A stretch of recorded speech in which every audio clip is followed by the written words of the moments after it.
sample ng dalawang engine oil na pinakamura sa market. Parehas tong fully synthetic.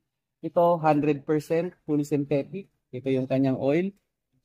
Then, ito naman, fully synthetic naman. Ito naman yung kanyang oil. Ano ko sa inyo, pakita ko sa inyo mga paps. So, ito yung oil ng Bolga. Yan ah. Ayan. Medyo mas maano siya, mas brown. Ayan. Bolga. Ito naman, Motion. Ito medyo mas light yung sa Motion. Para isang 5W30. Okay?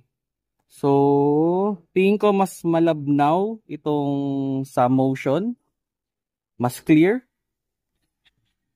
Unlike nitong kay Bolga na medyo mas ma-brown siya at medyo mas malapot ng konti. So, pares na 5W30 pero parang magkaiba yung consistency. So, nasa sa inyo na lang. Kung ano yung mas trip ninyo. So, sa akin naman, matagal ko na ginagamit yung Bolga and okay naman sa akin yung performance.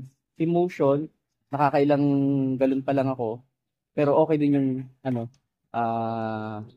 yung kanyang performance. So, they're both good. Murang-mura lang sa market.